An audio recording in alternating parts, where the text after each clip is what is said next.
Hey, folks, Hello. we are live again. Here we are in Wheelhouse Plaza. We are excited to say we did it. We did We it. did it. Here it is. Well, at least it's built. The baby is born. That's right. We, as I said in a post earlier today, um, we're still putting on some of the finishing touches, but it's got good bones It does here, indeed. and the energy is wonderful. The vibe is wonderful. We are completely exhausted from all the hours of working on this, but our dream to create the labor of our love is finally here. And we couldn't have done it without the support of all of our friends and family. So right off, I want to make sure that we say thank you to everyone out there. Here, here. Yeah. Yeah. And because we've been going so hard and so fast, today is the second day that we've actually been in doors open. We've been up late. Yeah, actually, we haven't slept. We haven't slept. That's true. So It's a little punchy. if what you see around here, that's not mascara. Those are just nice dark circles. Right. But as I said, it is exactly more than we hoped, and we're so delighted. And we're so delighted that you're here with us. We haven't had a real chance to kind of prep much about what we're going to talk about. We know what we're talking about. But He knows what we're talking about. yeah. So this is really everything that we had talked about this being with our labor of love, which is talking about the fact that this whole road was something which we knew was going to be an adventure. We knew it was going to be extremely challenging for us to do. We knew that it was going to have negative and positive, perhaps, health implications for us. As any kind of major, endeavor that you do, that there's going to be some consequences to it. And we wanted to document this. We wanted to have you guys be a part of it. And I think in that regard, it was successful. So here we are now, the whole idea being for this lead up. And, what was interesting is that I think we learned a lot about ourselves in doing this whole thing. And, yeah. Well, yeah. I think we learned a tremendous amount about how to talk to each other and how to communicate. Yeah, that's definitely true. Yeah. Yeah. And also just about kind of what our wheelhouses actually are. Right. And so, the other day, our son, Addison, who, by the way, has become a YouTube star in training. In the span of just a few weeks, Addison has launched his own YouTube channel. Yeah. And went from having 25 subscribers to over 1,000 subscribers now. So he's really embraced. Cool. Yeah, he's really embraced this, his wheelhouse. And what he's offered to do is to help us with our videos and help get our videos off of Facebook onto YouTube. And so the other day he was looking at all of the videos that we've done, because he hasn't really kind of looked back at all the labor of love videos. And he, at the end of it, he kind of looked down, was standing next to me and kind of kicked his foot and in the kind of cute way that he does. And he turned to me and he said, "Dad, I want you to know, I think you and Mommy are so cute." I was like, wow, really? But really sweet. It was really, really sweet. It was so wonderful. And I could tell he wasn't just being like, you guys look cute on film. I mean, what he was saying when he continued to talk about it, he said, it's really clear from listening to the two of you that you two were meant to be together. And it's wonderful if a 13-year-old boy can kind of glean that from just our interactions of talking about the challenges that we're having, about our health, about our love and our dreams, then I'm going to take his word on it. Yeah. We're going to take his word on it and a agree. Stamp of approval from our 13-year-old. Yeah, exactly. Yeah, that's nice. It is. It's wonderful. Yeah. So what was interesting, though, was that earlier this week, I was talking to another client, and not that my son is a client, and she was talking about this video as well. And she was saying that she's finding it really challenging to watch the videos. Huh.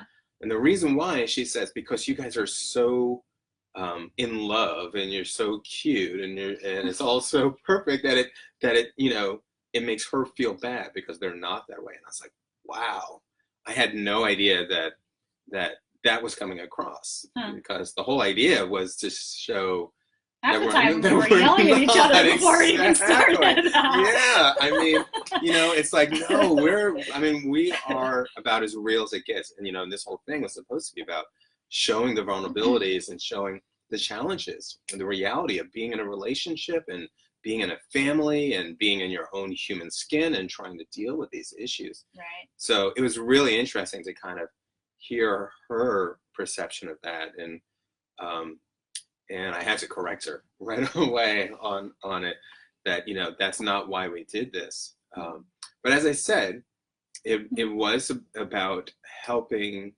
us explain to and reveal to everyone else what it is that we've been going through. Right. And one of the things that was really, I think, we knew going in was that it was going to require a certain amount of effort. I mean, it was going to require a tremendous amount of effort.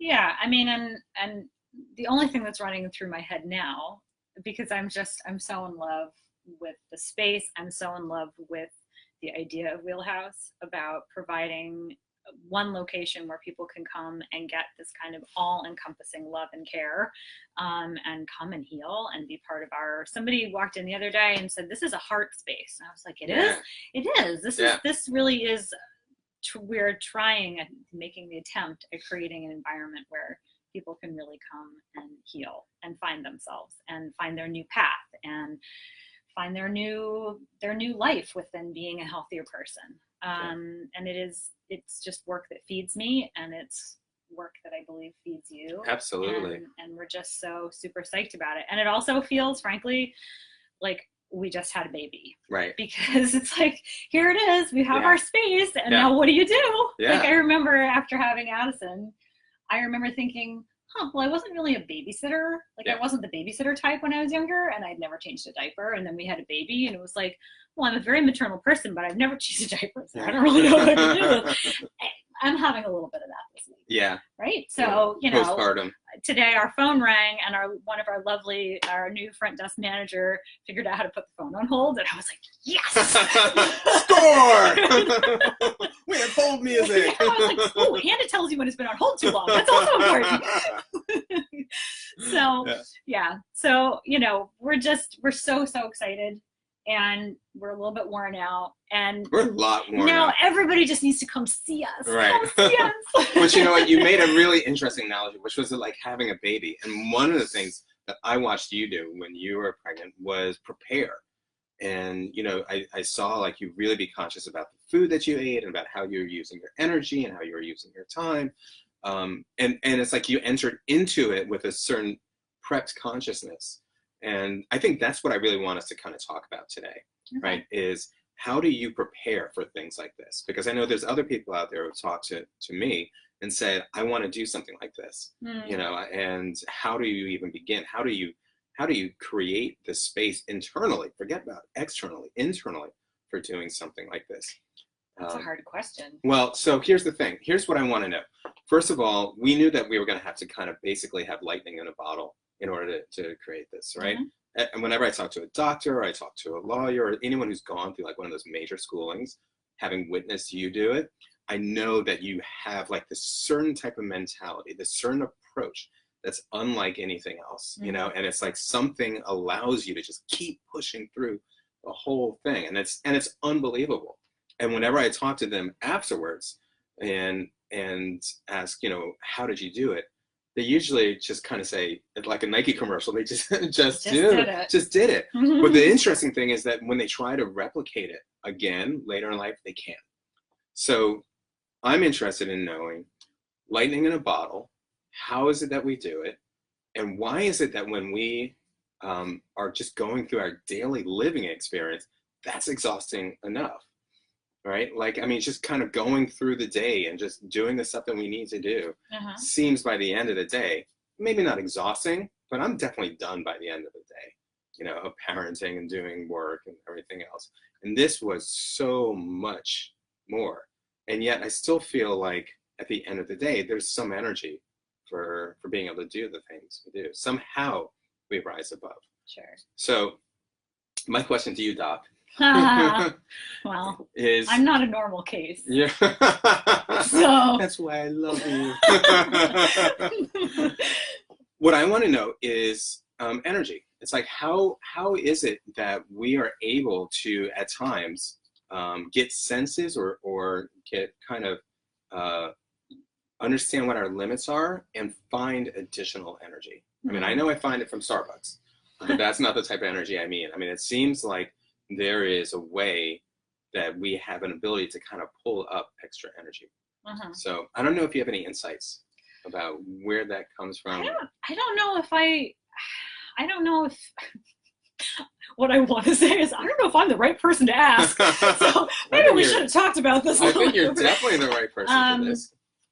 I would say that I could talk from personal experience. I don't know how much relevant, like, medical information I have to in terms of answering that, because I think that we all have to find our capacities, and we all have to find our passions in life, right? And then you match the two, right? And you know, I do know that I have a particular aptitude for, like, Mount Everest type projects. Yeah. I've never had that type of body. Yeah. I have tried. Yeah. I have the mentality of somebody who could run a marathon, and a body that would just, like, not do that, which has been a real struggle for me in my life. Yeah. Because I could definitely push myself to run 10 miles, except that my body would collapse at 4. Like, it's just, that's not happening. So I have channeled that energy into sort of, like, brain projects. Like, my big pushes in life have been all about brain passion. Like, how am I going to expand my understanding and my knowledge, and how am I going to move out into the world, into the universe, and how am I going to be more of a facilitator for people in their lives? And you know, it's definitely been more of a mental hurdle, sort of growing and expanding my white matter, gray matter, all of it, than it has been anything else. So, you know, I mean, that's such a personal thing. It's like, how do you give advice on how to find passion? Yeah. I don't know if I have the answer to that. Well, let me ask you about this, because one of the things that I know is one of the passions that you found that you're really talented at is looking at nutrigenomics. Sure. And how food affects our energy levels. And particularly looking at the blood type diet, which at first, I have to admit, I was kind of skeptical about. But then when I started really eating for my blood type, I definitely noticed a difference in my energy. And I think one of the things that was, like, a really key difference was that when we moved up here to Connecticut, the first thing that happened over the year is I gained approximately 20 to 30 pounds. I mean, I really went up. And that was doing our regular lifestyle, right? I mean, there were some things that were different. We drive more than we walk. I didn't have quite the same access to the gym, but I really kind of ballooned and didn't realize that that was happening, and felt really, really exhausted for a lot of it. And then during this period, during this summer, where we've kind of taken this on, and I've changed my eating, and I've changed how much beer I have, and changed kind of just, you know, my internal constellation about what we're doing, and been a little bit more on point about my eating. I've lost, what, 25 pounds? In like 2 months. Yeah. Yeah. In 2 months. 2 months. Yeah, you put on your pants this morning and they fell off. They actually did. Thank you very much. I had to button this up. My husband's pants fall off. Not the first time, folks. But it's true. And so, you know, it occurred to me that I have more energy and lost weight doing harder work than I did when I was coming up here and doing less work, and just kind of in just this regular pattern, right? So I guess that's kind of what I was trying to find out. It's like, how is it that some of the things that we do, particularly the foods that we're eating, might be affecting our energy levels and allowing us to find, I'm not talking about lightning in a bottle, I just mean being able to find the energy that we need Stamina. to do Sure. what we need. Okay, well, so like you said, you know, I personally have found training with Dr. Diadamo and learning how to create personal nutrition plans for people, really personalized nutrition plans. We're talking about looking at your genetics and your inherited traits and your body type and, you know, all sorts of things, your birth experience, your iridology. I mean, we look at so many points of data. I mean, nobody else does that out there. Right. And you know, as much as perhaps some of the lectin research is a bit controversial, some of the studies aren't brand new from this year. I would say that anecdotally speaking, I've seen patients and people who eat for their personalized nutrition plans for 30, 40 years. I've had the opportunity to work with a lot of these patients, and a lot of them have become my patients. Yeah. And they survive unsurmountable diseases. Yeah. They Yeah. reverse things that people have told them they will never reverse. Yeah. They live with active brain tumors. Were told they were going to die in 3 months, and 6 years the later. Pancreatic cancer. I mean, it's patient. all sorts of just tremendous results. Yeah. So yeah, I mean, eating for your type really is a way of increasing your lifespan and basically preventing major disease incidences. So I would say that just in general, as you've witnessed for yourself over the past few months, when you finally gave in and started eating the way I've been telling you to eat for many, many years, that your body responded, right? That your body said, oh, I don't have to be sitting around in this kind of inflamed, sluggish state. You're actually feeding me in such a way that I can get up and do exactly what you need me to do all day long. Right. So in a very unscientific, generalized way, I would say that personalizing your nutrition is the absolute best way of creating that lightning in a bottle. Yeah. I mean, because we know that when you have gut inflammation and when you are feeding bacteria that you don't want living in there, just you create all of this inflammation and it increases all sorts of microbes that actually slow down your neuronal processing and change the way in which your immune system functions, and all of these things that kind of like just throw monkey wrenches in an otherwise system that should be well oiled. Right. And I know that a lot of that can also affect emotional balance. Yeah, absolutely. And there is actually a whole subset of microbes that should be living in your intestine that are now called psychobiotics, which I love that term. Yeah. Right. So these are microbes that actually have direct correlative effects on the way in which you feel in your day. Yeah. So energy, stamina, your happiness quotient, sleep, all sorts of things. Right. Yeah, I'm really fascinated to find out more about that and neuroimmunology, the two areas, how our brain is affecting our immune system, and just in terms of the way we think, you know. And what I'm amazed by is we went through a tremendous amount of health issues during this whole journey. If I could just list off a couple, we've had not just health things, but we've had a number of challenges. We had 3 car accidents, right? 3 crashes with a car. Not our fault. Not our fault, but just being like involved. Yeah, I haven't been in a car accident ever. I mean, the stress of that alone, like what that causes. Whiplash. I do have some whiplash. We have whiplash involved. We have 2 rides to the ambulance as well as 2 visits in the ER. Recently discovered mold and mold resistance, sensitivity. Yeah. What else have we had going on? I had an increase in heart palpitations. I mean, we've had a number of things, despite how it may have looked like, you know, to my client out there, looked like it seemed like things were really quite perfect. And not just within our circle, we also had, as we talked about last week, one of our mother figures who unfortunately had a heart attack. This is depressing. Why are we talking about Well, this? because what I'm talking about is the fact that despite all of these health conditions that came up, we continue to press through. Sure. And it's not just like, you know, this put your head down and you got to trudge through type of approach. It's like somehow in that you recognize it, you internalize it, or you do whatever you need, you process it, I guess is what I'm saying, and then you continue on. And I think that's the difference with lightning in the bottle, or at least from when I'm looking at it from a motivational perspective, right? We've got things where you have your daily grind of stuff, which seems to kind of wear you down.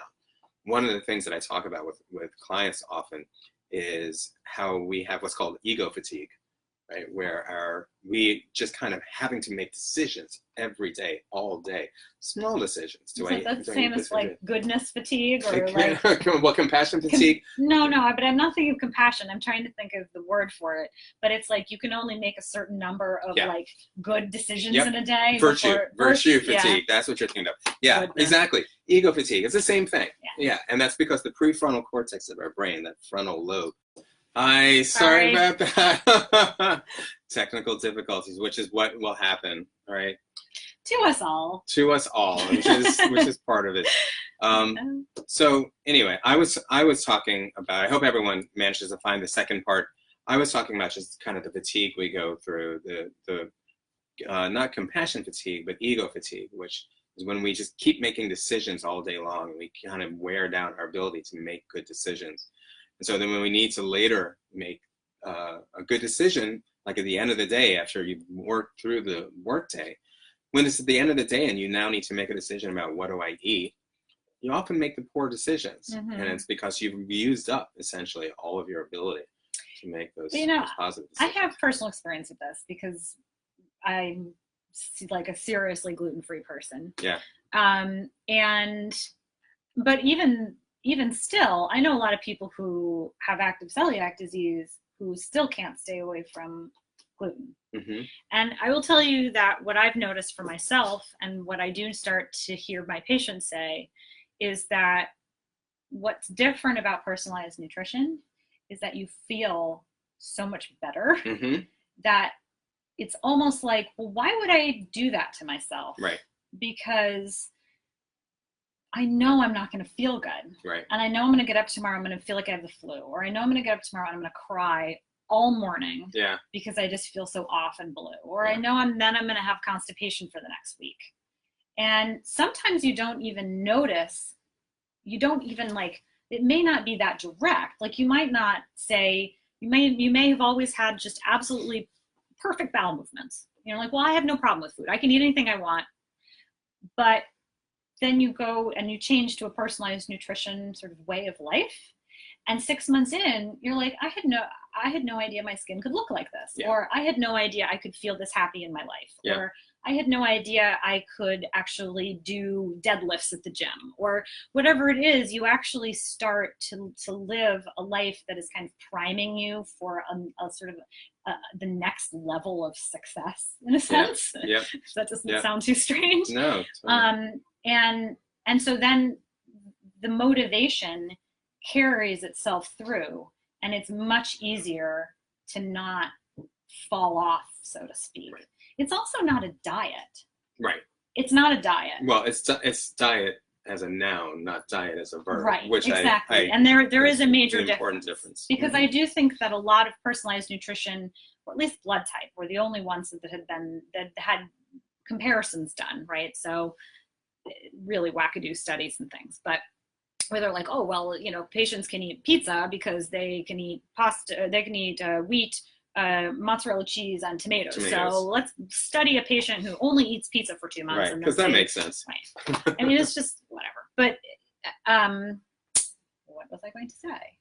About losing weight and it being a diet. Right. So it's not a fad diet. It's actually a choice to live a particular way, and it includes thousands of food choices. Yeah. So it's like, well, I can't have haddock, but I can have cod, both of these types of Atlantic and, you know, northern salmon and 10,000 other types of fish. So it's not that you eliminate all sorts of foods and you can only eat, you know, cantaloupes and spinach. It's a hugely broad, varied diet. It's just picking and choosing foods that are going to basically streamline your health. Right. I think, you know, the challenge that we often face with diets of either type is kind of goes still back to that lightning in the bottle thing, which is, okay, we know kind of in a general sense what we should eat, but getting that motivation to do it or being able to stay on track, particularly when it's that end of the day. And you even know this is going to be bad for me, that you do it anyway. And that's what I work with a lot of my clients is like, how do you manage to kind of key into and anchor into the stuff that you know that you want to be doing? And the reason for me that I think this was such an important time was because I anchored into what was really important. And usually the things that are important are not small things like I want to lose 5 pounds or I want to be able to wear that dress. They're usually big ideas, right? They're like a dream that you've had, or, you know, something you're going to bring a child into this world, right? They're these large things. And that when you can kind of understand what that is, and you can really use that as your anchor, then you can find the leverage to make these types of moves. And so this became, you know, one of the main leverage points for me, you know. So what do you do for people who don't have a dream or don't have a passion or feel kind of like they don't even know how to start, like in terms of finding that thing that's going to encompass their imagination in such a way that it drives them past sort of their smaller needs and necessities that get in their way? Right. Like well, how do you that's a good question. find that for people? The term that I often use is sponsoring thought. So whenever we say that we want something, I want to fit into this dress. I want to not feel so achy in my knees. Really, there's a sponsoring thought. There's a thought behind that thought. There's something else that you really want, that when you have it, your life will be different in a particular way. So we're usually so myopic and focused on that particular thing, the dress, the knees, whatever it is, that we're forgetting that there is actually a larger issue.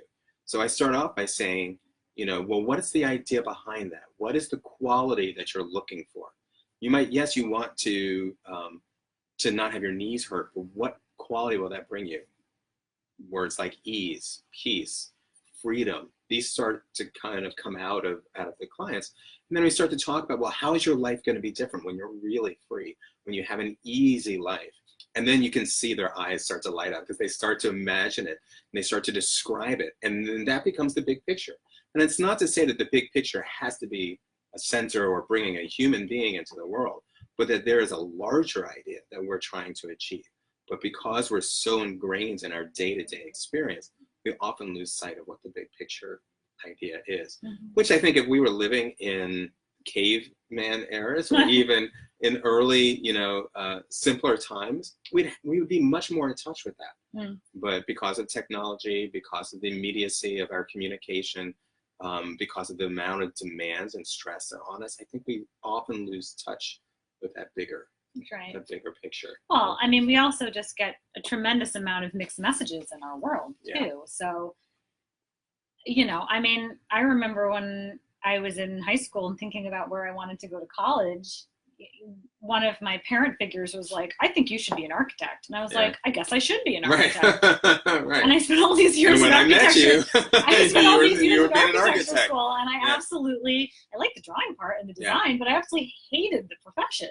Not to knock it as a profession, but for me, it was just like, just wrong. It just felt, it didn't feel like it was soulful for me. It didn't have that piece, right? So, I mean, it's interesting as you're talking, and maybe this is just a way of concluding this particular chapter of our labor of love, because we will be back. And I definitely have this vision for doing like super fun, short, but like lively informational pieces for you guys, and building a nice library, almost like a reference library for those who follow us and for those who become patients. So that's my vision for what this particular thing is going to become in terms of our online presence. But as you were talking, I was thinking about the sort of sponsoring thought piece and the like, what is it that, you know, finding that feeling that becomes the driving thought of like, this is the passion, this is the thing that is going to make me get up in the morning. This is the thing that's going to make me eat the food so that I can get up in the morning. This is the thing that's going to make me go to the grocery store and buy the food that is so that I can eat the food so that I can get up in the morning. Right. Sort of it, and I've watched that kind of build for you over this period of like, well, I'm not going to make it unless I actually sit down and I have a meal. And what is that meal going to, you know, consist of, and all that. Anyway, way back when, it was like, I don't know, 2000 maybe. I was still an architect, and I didn't want to do that. And you took me out to dumplings because I didn't know I needed to be gluten-free at the time. And we were in Chinatown, and I said, you know, we both knew how miserable I was. And I remember this was before you were even coach. You were still doing your ad agency, and you said to me, well, what do you want your life to feel like? Yeah. And nobody had ever asked me that. People asked me what I wanted to be, but not how I wanted to feel. So it was definitely the moment that sparked this entire road that's been the last 21 years of my life. Wow. And I don't think you ever told me that. oh, well, I tell everybody else that. Of course, which is the way, right? Right. So that included a whole second undergraduate at Columbia, and then raising 2 kids while in med school, and working at Sloan Kettering and working at Mount Sinai, and realizing I didn't want to be a surgeon. Yeah. Even though I can sew a very straight line and cut very well with a scalpel. Yeah. And finding my even deeper passion in really helping people create the life that they want for themselves and build up the stamina and the health to be able to do that. So, it is, that's the thought. Yeah. What do you want your life to feel like? Yeah. And that's what this project is for us. That's exactly what it is. For us is, what do so many times over the past 20 years, I've gotten up in the morning and I've said to Adam, I don't want to do this today. I don't want to do this particular thing. And it's not like every day you should get up and do exactly what you want, because the world would fall apart. You've got to pay your bills, you've got to clean your toilet, you've got to fill your cat, Unless you're the president of the United States. Maybe not, I don't know. But what's I don't want to do this. I want to do the thing. I want to do the thing that I've been prepping and planning for so many years. Yeah. So I would say, boy, are we blessed. Yeah. And not only are we blessed, but we are so prepped and ready and so super psyched to help other people find their stamina and their passions and become the people that they want to be in their lives. To feel the way they want to feel. Yes. In all senses of the word. Right. So, guys, that is going to be it for us.